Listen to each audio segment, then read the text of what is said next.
বন্ধুরা, আপনাদের সামনে অত্যন্ত গুরুত্বপূর্ণ একটি তথ্য নিয়ে এসেছি বন্ধুরা, আরজি কর ম্যাটারে। যেটা হলো যে ধৃত সঞ্জয় রায়কে বেকসুর খালাস করার জন্য সঞ্জয় রায়ের আইনজীবীর যুক্তি, মানে মারাত্মক কিছু যুক্তি। চলুন ভিডিওটা দেখুন, পুরো ডিটেলসে আপনাদেরকে বলবো। এমনকি আরেকটি তথ্য দিই যে কোনো আঘাতের চিহ্ন নেই, মানে ধস্তাধস্তির কোনো চিহ্ন নেই, জামা কাপড় কোনো ছেঁড়া নেই। তাহলে কি করে সঞ্জয় এই ঘটনাটি ঘটালো? মানে বুঝতে পারছেন বন্ধুরা কতটা মারাত্মক তথ্য। চলুন ডিটেলসে আপনাদেরকে বলবো। চলুন। নমস্কার বন্ধুরা, আমি সনকা। আমার নতুন একটি প্রতিবেদনে আপনাদের সকলকে স্বাগত বন্ধুরা। তো অত্যন্ত গুরুত্বপূর্ণ একটি তথ্য, যে সঞ্জয় রায়, ধৃত সঞ্জয় রায়কে বেকসুর খালাস করার জন্য এবার কোর্টে আর্জি জানালো। সঞ্জয় রায়ের উকিল মারাত্মক কিছু যুক্তি দিল, সেটা পুরো ডিটেলসে আপনাদেরকে বলছি, একটু মনোযোগ দিয়ে কথাগুলো শুনুন বন্ধুরা। তো প্রথমত বলা হচ্ছে যে কি যুক্তি আইনজীবীর, মানে মারাত্মক কিছু যুক্তি, যেটার জন্য বড় একটা প্রশ্ন মানে চিহ্ন। বলা হচ্ছে আরজি কর ধর্ষণ কাণ্ডে সঞ্জয় রায়কে ফাঁসানো হচ্ছে। Point to be noted. R G Kar মানে ধর্ষণ কাণ্ডে সঞ্জয় রায়কে ফাঁসানো হচ্ছে, এমন ওই দাবি করলেন সিভিক ভলেন্টিয়ারের আইনজীবী সৌরভ বন্দ্যোপাধ্যায়। তিনি দাবি করেছেন আরজি কর মেডিকেল কলেজ এবং হাসপাতালে ধর্ষণ ও খুনের ঘটনার পরে পুরো বিষয়টাই সাজানো হয়ে থাকতে পারে। মানে বুঝতে পারছেন বন্ধুরা, যে যেখানে আমরা জানি যে সঞ্জয় রায়কে কিন্তু হেডফোনের সূত্র ধরেই কিন্তু সঞ্জয় রায়কে অ্যারেস্ট করা হয়েছিল। প্রথমত তিলোত্তমার দেহের পাশে, মানে মৃতদেহের পাশে কিন্তু হেডফোন পাওয়া গিয়েছিল সেই সঞ্জয় রায়ের, যার সূত্র মারফত পুলিশ কিন্তু জিজ্ঞাসাবাদ করে এই সঞ্জয় রায়কে কিন্তু অ্যারেস্ট করেছিল। সেখানে বলা হচ্ছে, মানে সঞ্জয়ের আইনজীবী যুক্তি দেখাচ্ছেন যে খুনের ঘটনার পর পুরো বিষয়টাকে, মানে পুরো ব্যাপারটাকে সাজানো হয়েছে, পুরোটাই সাজানো ঘটনা। সঞ্জয় কিছু করেননি বলে দাবি করেন সঞ্জয়ের আইনজীবী। সেই পরিস্থিতিতে সঞ্জয়কে বেকসুর খালাস ঘোষণা করার আর্জি জানিয়েছেন শিয়ালদা আদালতে সঞ্জয়ের আইনজীবী। ওখানে আরও বলা হচ্ছে যে আর কোন কোন কারণে সঞ্জয়কে বেকসুর খালাস করে দেওয়া উচিত সেটার সপক্ষেও যুক্তি দিয়েছেন আরজি কর মেডিকেল কলেজ এবং হাসপাতালে ধর্ষণ ও খুনের ঘটনার মূল অভিযুক্তের আইনজীবী, মানে ধৃত সঞ্জয় রায়ের আইনজীবী। তিনি দাবি করেছেন তরুণী চিকিৎসকের দেহে ধস্তাধস্তির কোনো চিহ্ন পাওয়া যায়নি। পয়েন্ট বি নোটেড, যে ধস্তাধস্তির কোনো চিহ্ন কিন্তু পাওয়া যায়নি, সেটা কিন্তু দাবি করছেন। যেখানে আপনাদেরকে বারবার বলছি যে তিলোত্তমার সাথে যখন ঘটনাটি ঘটে, তাহলে তিলোত্তমা কেন পাল্টা বার করেনি? এমন কি হয়েছিল বা তিলোত্তমাকে কি করানো হয়েছিল যে তিলোত্তমা কিছুই করেনি, চুপচাপভাবে সমস্ত অত্যাচার বা সমস্তটাই সে মুখ বুজে সহ্য করে নিয়েছিল? সে স্ব ইচ্ছায় কি চাইতো, মানে একটা মেয়ে কি চাইবে যে আমাকে কেউ অ্যাটাক করুক, আমাকে কেউ মানে জীবনের উপর কেউ আমার হানি করুক, তাহলে আমি সেটাকে চুপ করে তাকাবো? এটা কি সম্ভব? যেখানে এই যুক্তিপূর্ণ রাখছেন মানে সঞ্জয়ের আইনজীবী, যে ধস্তাধস্তির কোনো চিহ্ন পাওয়া যায়নি, কিন্তু কেন্দ্রীয় তদন্তকারী সংস্থা সিবিআই যা জানিয়েছে তাতে ধস্তাধস্তির চিহ্ন অবশ্যই পাওয়া যাওয়া উচিত। ছিঁড়ে যাওয়া উচিত পোশাক, মানে সঞ্জয়কে যেহেতু তিলোত্তমা আটকাতে গিয়ে হয়তো সঞ্জয়ের পোশাকও কিন্তু ছিঁড়ে যাওয়া উচিত, কিন্তু কোনোটাই হয়নি। কারণ আমরা দেখেছি যখন সঞ্জয় রায়কে গ্রেপ্তার করে পুলিশ নিয়ে যাচ্ছিল, তখনকার কিন্তু একটা ফুটেজ ভাইরাল হয়েছিল। যে ফুটেজটাতে আমরা দেখেছিলাম সঞ্জয় একটা শর্ট হাতা গেঞ্জি, মানে টি শার্ট পরেছিল, সেখানে কিন্তু তার হাতে বলুন বা তার পোশাকে বলুন কোনো রকমের কিন্তু কোনো চিহ্ন পাওয়া যায়নি, যেটা দরুন বোঝা যাবে যে সঞ্জয়ের পোশাকের উপর কোনো রকমের ছিঁড়াছুড়ি মানে ছিঁড়েছে, বা সঞ্জয়ের হাতে কোনো রকমের খামচি বা মুখে কোনো রকমের খামচি কোনো কিছুরই কিন্তু দাগ ছিল না, যেটা যুক্তি রেখেছেন বলা হচ্ছে। অথচ সেরকম কোনো প্রমাণ মেলেনি দাবি করেছেন সঞ্জয়ের আইনজীবী।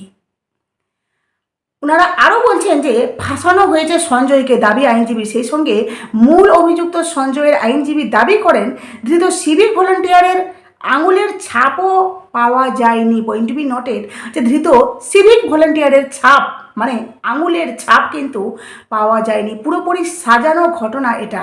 মিথ্যে অভিযোগ করা হচ্ছে সঞ্জয় কিছু করেনি। এই কথাটি কিন্তু বলা হচ্ছে। ফাঁসানো হয়েছে সিভিক ভলেন্টিয়ারকে, হয়তো ঘটনার পরে পুরো বিষয়টি সাজানো হয়েছে বলে দাবি করেছেন সঞ্জয়ের আইনজীবী। এছাড়া সিবিআই বলেছেন যে সঞ্জয়ের মৃত্যুদণ্ড চেয়েছেন সিবিআই, যেখানে সিবিআই বলেছেন যদিও ইতিমধ্যে সঞ্জয়ের সর্বোচ্চ শাস্তির আবেদন করেছে সিবিআই, কেন্দ্রীয় তদন্তকারী সংস্থা সওয়াল করেছে বিরলের মধ্যে বিরলতম অপরাধ সংগঠিত হয়েছে আরজিকর মেডিকেল কলেজ বা হাসপাতালে। সেজন্য সঞ্জয়ের মৃত্যুদণ্ডের আর্জি জানিয়েছেন সিবিআইয়ের আইনজীবী, যিনি বৃহস্পতিবার শিয়ালদা আদালতে ফের বক্তব্য পেশ করা হবে। মানে শিয়ালদা আদালতে আবার বক্তব্য কিন্তু পেশ করা হবে। ওখানে আরও বলা হচ্ছে যে তারই মধ্যে সিবিআইয়ের বিরুদ্ধে উষ্ণ প্রকাশ করে সুপ্রিম কোর্টের দ্বারস্থ হয়েছেন নির্যাতিতা চিকিৎসকের বাবা মা। তারা জানিয়েছেন নতুন করে তদন্তের আর্জি জানাচ্ছেন না। মানে ওনারা যেহেতু দাবি করেছেন যে নতুন করে আবারও তদন্ত হোক, সেখানে ওনারা বলছেন যে নতুন করে তদন্তের আর্জি জানাচ্ছেন না, বরং মেয়ের বিচার চেয়ে আরও বিস্তারিত তদন্তের আর্জি জানাচ্ছেন। আরজি কোরের ধর্ষণ ও খুনের ঘটনায় আরও কেউ জড়িত আছে তাকে বা তাদের খুঁজে বের করতে হবে বলে দাবি করেছেন নির্যাতিতা, মানে তিলোত্তমার মা বাবা, অভিভাবক। তারা ইতিমধ্যে শিয়ালদা আদালতে জানিয়েছেন যে সঞ্জয় একা নয়, মেয়ের ধর্ষণ ও খুনের মামলার আরও কয়েকজন যুক্ত রয়েছে। একজনের পক্ষে এরকম কাজ করা কিন্তু কখনোই সম্ভব না, যেটা বারবার আপনাদেরকে মেনশন করছে, যেটা আমরাও বিশ্বাস করি। আর বারবার তিলোত্তমার মা বাবা কিন্তু এই কথাটি বলছেন। সওয়াল করেছেন যে যদিও দিল্লি এইমসের ফরেন্সিক বিশেষজ্ঞের নেতৃত্বাধীন গঠিত মাল্টি ইনস্টিটিউশনাল মেডিকেল বোর্ডের অন্তর্বর্তীকালীন রিপোর্টে জানানো হয়েছে নির্যাতিতার শরীরে যে আঘাতের চিহ্ন মিলেছে সেটা একজনের পক্ষে কিন্তু সম্ভব নয়। তিলোত্তমার পয়েন্ট বি নটেড, তিলোত্তমার দেহে যে চিহ্ন পাওয়া গেছে সেটা কিন্তু কখনোই একজনের দ্বারা কিন্তু সম্ভব নয়। কিন্তু তারপরও বারবার বলা হচ্ছে যে সঞ্জয় মানে মেন অভিযুক্ত সঞ্জয়, যেখানে পুলিশ তথা সিবিআই কিন্তু একই কথা বলছেন যে মেন অভিযুক্ত সঞ্জয়। দ্বিতীয়ত আর কিন্তু কাউকে ওনারা বের করতে পারেননি বা কোনো অপরাধীর নাম কিন্তু আমাদের সামনে আসেনি। কিন্তু সেখানেই বড় প্রশ্ন যে যেদিন সঞ্জয়কে অ্যারেস্ট করে পুলিশ কিন্তু নিয়ে যায়, সেই ফুটেজটা ভাইরাল হয়েছিল, সেই ফুটেজে আমরা নিজেরাই দেখেছিলাম, এমনকি অনেক বিশেষজ্ঞ অনেক ডাক্তারবাবু কিন্তু বলেছিলেন এই বিষয়ে যে সঞ্জয়ের শরীর দেখে কোনো মতোই কেউ বুঝতে পারবে না যে সে কিছু একটা করেছে। তার হাতে খামচানোর দাগ বা মুখে কোনো রকমের দাগ কোনো কিছু ছিল না। কিন্তু কিভাবে সম্ভব এটা? তাহলে কি পুরো বিষয়টা সাজানো? যেটার জন্য সঞ্জয়ের আইনজীবী কিন্তু এই যুক্তিগুলো রেখেছেন, কারণ সঞ্জয়ের যেহেতু রায়, সঞ্জয়ের শাস্তি সেটা কিন্তু ঘোষণা হতে চলেছে বা আগামীতে হবে। সেখানে বলা হচ্ছে, দেখুন যে এই যুক্তিগুলো রাখা হচ্ছে যে আবারও বলা হচ্ছে যে সঞ্জয়ের যে আইনজীবী উনি বলছেন যে আরজিকর হাসপাতালে মহিলা চিকিৎসকের ধর্ষণ ও খুনের ঘটনার অভিযুক্ত সিভিক ভলেন্টিয়ারের বেকসুর খালাস চাইলেন তার আইনজীবী, যেটা আপনাদেরকে বললাম। শিয়ালদহ আদালতে এই মামলার বিচার প্রক্রিয়া চলছে। বুধবার সেখানেই নিজেদের বক্তব্য জানান অভিযুক্তের আইনজীবীরা, মানে সঞ্জয়ের আইনজীবীরা। আদালতের রুদ্ধদ্বার কক্ষে সেই বিচার প্রক্রিয়া চলছে, যেভাবে চলছিল সেভাবেই চলছে। পরে ধৃতের আইনজীবী সৌরভ বন্দ্যোপাধ্যায় সংবাদ মাধ্যমকে জানিয়েছেন তারা অভিযুক্তের মুক্তি চেয়েছেন। মানে সঞ্জয়ের আইনজীবী প্রত্যেকে, মানে সমস্ত আইনজীবীরা কিন্তু নিজের মক্কেলের অবশ্যই মুক্তি চাইবেন, যেহেতু সঞ্জয় রায় মেন অভিযুক্ত। সঞ্জয় রায়ের রায় ঘোষণা হতে চলেছে। সেখানে বলানো হচ্ছে যে আরজিকর কাণ্ডে ধৃত সিভিককেই একমাত্র অভিযুক্ত হিসাবে চার্জশিটে উল্লেখ করেছে তদন্তকারী সংস্থা সিবিআই। ধৃতের আইনজীবীদের বক্তব্য, এই যুক্তির পক্ষে সিবিআই যে প্রমাণ দিচ্ছে, পয়েন্ট টু বি নোটেড, যে এই যুক্তির পক্ষে যে সঞ্জয় রায় একাই অপরাধী, সেই যুক্তিটার পক্ষে মানে সিবিআই যে প্রমাণ দিচ্ছে তা কিন্তু পর্যাপ্ত নয়, বরং অভিযুক্ত আদৌ এই ঘটনার সঙ্গে যুক্ত নন, পয়েন্ট টু বি নোটেড। যেটা সঞ্জয়ের মানে আইনজীবী বলছে যে বরং অভিযুক্ত আদৌ এই ঘটনার সঙ্গে যুক্ত নন।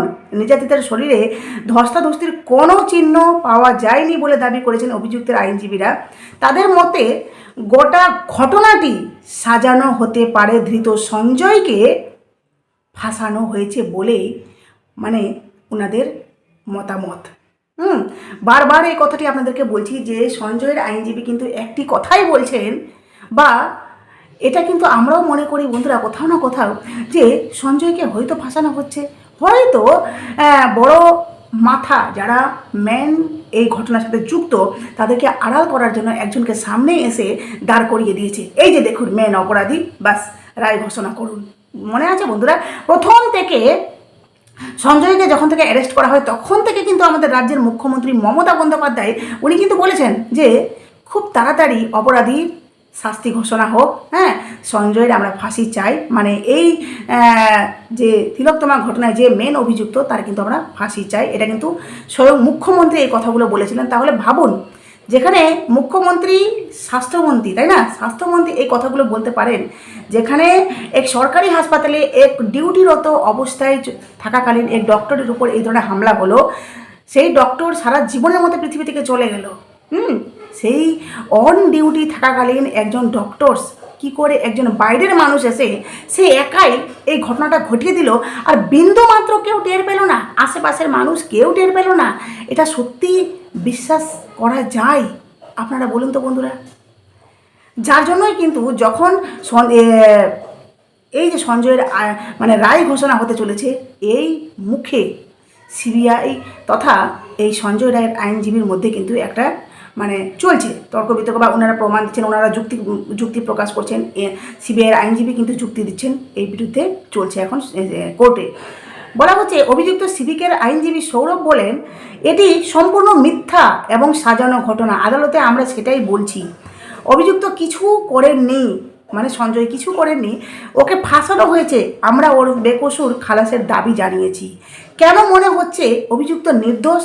আইনজীবী বলেন, মানে যখন জিজ্ঞেস করা হচ্ছে আইনজীবীকে যে কেন মনে হচ্ছে আপনার যে সঞ্জয় পুরো নির্দোষ, তো ওখানে আইনজীবী বলেন নির্যাতিতার শরীরের ধস্তাধস্তির কোনো চিহ্ন নেই।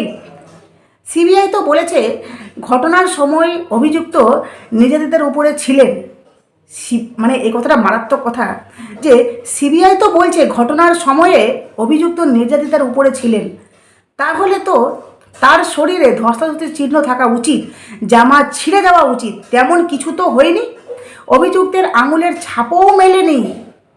হতে পারে পুরোটাই পড়ে সাজানো হয়েছে। আরজিকর কাণ্ড নিয়ে আদালতে এর আগে সিবিআই নিজের বক্তব্য জানিয়েছে, ধৃতের সর্বোচ্চ শাস্তির দাবি জানিয়েছেন সিবিআইয়ের আইনজীবীরা। অভিযুক্তের আইনজীবীরা বক্তব্যের মানে সমস্ত কথাবার্তার পরিপ্রেক্ষিতে বৃহস্পতিবার আবার বলবেন তারা, মানে যে বৃহস্পতিবার আসে সেখানে কিন্তু আবারও ওনারা কিন্তু এরপরে নিজেদের বক্তব্য রাখবেন। ওখানে বলা হচ্ছে যে গত 9 আগস্ট আরজিকর হাসপাতালের জরুরি বিভাগের 4 তলার সেমিনার হল থেকে মহিলা চিকিৎসকের দেহ উদ্ধার করা হয়, তাকে ধর্ষণ এবং খুন করা হয়েছে বলে অভিযোগ। ঘটনার পরে বা পরের দিনই কিন্তু কলকাতা পুলিশ অভিযুক্ত সিভিককে গ্রেপ্তার করে। অভিযুক্ত সিভিক ভলান্টিয়ার সঞ্জয় রায়কে গ্রেপ্তার করেছিল। হাসপাতালের সিসিটিভি ফুটেজে তাকে দেখা গিয়েছিল, তার হেডফোন পাওয়া গিয়েছে ঘটনাস্থল থেকে, যেটার মারফত কিন্তু পুলিশ অ্যারেস্ট করে সঞ্জয় রায়কে। পরে এই ঘটনার তদন্তভার যায় সিবিআইয়ের হাতে। ধৃত কেন্দ্রীয় সংস্থাও কিন্তু চার্জশিটে জানিয়েছেন যে ধৃত সিভিক একমাত্র অভিযুক্ত, তবে নির্যাতিতা বাবা মা আদালতে জানান এই ঘটনা একজনের পক্ষে ঘটানো কখনোই সম্ভব না। আরও বিশদ তদন্তের জন্য ওনারা কিন্তু কোর্টে তিলোত্তমার মা বাবা দাবি করেছেন। কিন্তু মুদ্রা কথা হলো বন্ধুরা, এই যে সঞ্জয়ের যে আইনজীবী যেই যুক্তিগুলো কোর্টে রেখেছেন বা যে যুক্তিগুলো ওনারা দেখাচ্ছেন জজ সাহেবকে, তাহলে সেখানে বলতেই হবে যে এই যুক্তিগুলো কিন্তু ফেলে দেওয়ার মতো নয়। কারণ যেখানে সিবিআই বলেছে তিলোত্তমার উপরে কিন্তু সঞ্জয় ছিল, তাহলে তিলোত্তমা কি চুপ করে বসেছিল? এই কথাটি বারবার কেন আমার মনে উঠছে। তিলোত্তমা কি চুপচাপ করেছিল? তিলোত্তমা কিচ্ছু করেনি। আর একটা মানুষের যখন কোনো জায়গায় দাগ পড়বে, নখের দাগ বা কোনো কিছুর দাগ, এভাবে একটা মানুষ যখন কেউ অ্যাটাক করবে নিশ্চয়ই এভাবে এভাবে ধাক্কাধাক্কি হবে। তো এই যে দাগটা, সঞ্জয় তো জাদু জানে না যে দাগগুলো এই মানে ফুরুত করে মিটিয়ে দিবে, সেটা কিন্তু সম্ভব নয়। যেহেতু সঞ্জয়কে কিন্তু অ্যারেস্ট করা হয়েছিল 24 ঘন্টার মধ্যে, তাহলে ভাবুন বন্ধুরা যে কী করে সম্ভব এটা, কী করে সম্ভব? যেদিন ঘটনাটা ঘটলো তার পরে কিন্তু সঞ্জয়কে অ্যারেস্ট করা হয়েছে, তাহলে কী করে সঞ্জয় সেই দাগগুলো মিটিয়ে দিল? এটা কিন্তু বিশাল বড় একটা প্রশ্ন। দেখা যাক আগামীতে কী হচ্ছে, সমস্ত ডিটেলসে আপনাদেরকে জানাবো। তো যাই হোক, ভিডিওটি এখানে শেষ করলাম। অবশ্যই নতুন থাকলে চ্যানেলটি সাবস্ক্রাইব করে নোটিফিকেশান অন করে পাশে থাকবেন। আর হ্যাঁ, আমি একটু বাইরে আছি, হয়তো বাইরের আওয়াজ আসছে, একটু অ্যাডজাস্ট করে তথ্যগুলো শুনুন, অনেক কিছু জানতে পারবেন। আর অবশ্যই নতুন থাকলে চ্যানেলটি সাবস্ক্রাইব করে নোটিফিকেশান অন করে পাশে থাকবেন বন্ধুরা।